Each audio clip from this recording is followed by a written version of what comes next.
Muito bem, pessoal.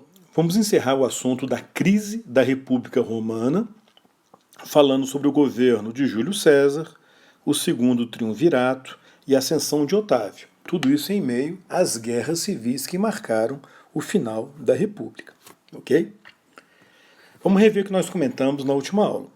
Nós vimos que no ano 60 foi estabelecido o primeiro triunvirato entre Crasso, Pompeu e Júlio César, três aliados que dividiram o poder entre si na República Romana, cada um controlando uma parte do exército e um ajudando o outro, um ajudando os outros dois, ou dois ajudando um, na carreira política, sempre buscando ter um dos três no comando da República, como cônsul, num cargo importante, para assegurar a estabilidade de Roma. Vimos que César acabou se fortalecendo dentro do triunvirato, depois que ele conquistou a Gália, a França, e no ano 53 nós vimos que Crasso morreu tentando conquistar partes do Oriente Médio. E com isso o poder ficou dividido entre César e Pompeu. Paramos aí. Inicialmente foi possível a harmonia entre os dois. Acontece que rivalidades, ambições, intrigas foram afastando César de Pompeu. César lá na Gália e Pompeu em Roma. Pompeu se aproximou do Senado, daqueles optimates, daquela nobreza senatorial. E o Senado com Pompeu exigiram que César entregasse o comando do seu exército para o Senado. César se recusou a fazer isso. Rompeu com Pompeu, rompeu com o Senado e invadiu a Itália. Resultado, a Segunda Guerra Civil. César contra Pompeu e a maior parte do Senado apoiando Pompeu. Muitos senadores apoiaram César também, mas assim a maior parte apoia Pompeu. César, então, como falei, invadiu a Itália. Pompeu fugiu para a Grécia e lá foi derrotado por César. Em seguida fugiu para o Egito, onde ele foi assassinado no ano 48. E o César continua a guerra contra os aliados de Pompeu e derrota os seus aliados. Resultado, pessoal, César virou o senhor supremo da República Romana. Durante 5 anos ele governou Roma, tentando centralizar a República, fazer uma centralização política e pacificá-la. E tinha aparentemente tudo para dar certo. Tinha o apoio do exército, tinha o apoio do povo e tinha o apoio da maior parte do Senado. Realmente tinha um grupo de senadores que não engolia o fato de ver César ter triunfado sobre Pompeu, aqueles senadores tinham apoiado Pompeu, e temiam a concentração de poderes nas mãos de César. Mas César ainda tentou negociar com esses caras, tentou fazer uma conciliação, fazer concessões e tal. Mas era um pessoal que não engolia de forma alguma ver o César concentrando poderes. César tecnicamente assumiu vários consulados durante esse período, lembrando que o cônsul era o presidente oficial da República. Foi escolhido ditador por 10 anos, no ano 46, depois transformado em ditador perpétuo. Só que muitos senadores não engoliram esse negócio de virar ditador perpétuo. Para eles aquilo era a mesma coisa que transformar César num rei, num monarca. Nesse meio tempo, César fez uma série de reformas. Assegurou terras para os soldados, cancelou os juros das dívidas dos romanos, dos cidadãos, organizou uma série de obras públicas, ampliou o número de senadores, aqui está a ampliação do Senado, quer dizer, ampliou o número de senadores para ter uma base majoritária no Senado, mas o problema era a resistência desses senadores mais conservadores, que era uma minoria, mas uma minoria formada por senadores de expressão, influentes na política romana. E essa foi a principal razão do fracasso do governo de César. A resistência de um grupo de senadores que não aceitava aquela ditadura perpétua. Eles temiam que César tentasse restaurar a realeza e virar um monarca utilizando aquela ditadura. Tentasse virar um monarca. Tá, fui ver se o português estava certo, está correto. Agora, olha só o dilema desses senadores. Eles não podiam dar um golpe militar, porque o César controlava o exército. Não podiam incentivar ou estimular uma revolta popular contra ele, porque César era adorado pelo povo. Não podiam tentar uma espécie de impeachment, afastar o César numa manobra do Senado, porque a maior parte do Senado apoiava César. Então, para os caras só tinha uma solução, pessoal. Era qual? Matar Júlio César, assassinar Júlio César.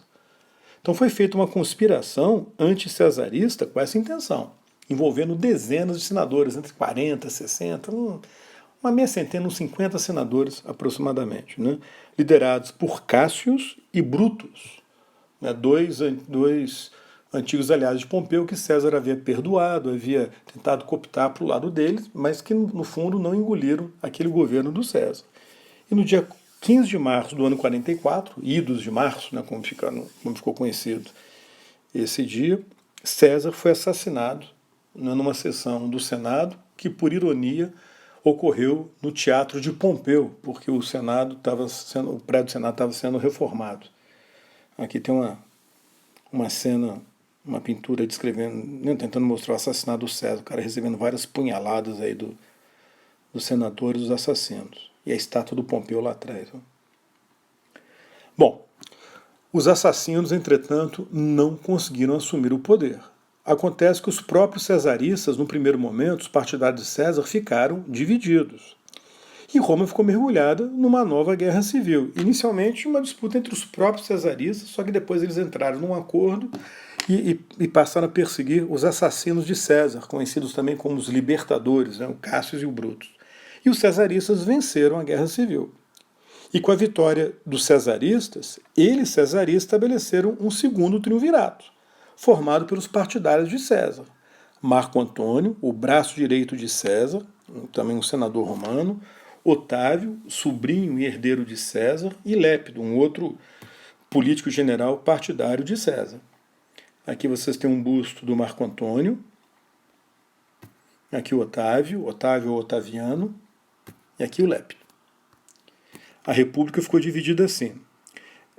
Nessa parte vinho claro, né? Meio rosa, meio vinho, as áreas controladas por Otávio, a Itália, que vocês estão vendo aí em laranja, era uma área de controle conjunto dos três, em marrom, os territórios controlados pelo Lépido, em verde, os territórios controlados por Antônio, em amarelo são os estados aliados e o Egito aparece ali, né, como um país ainda independente.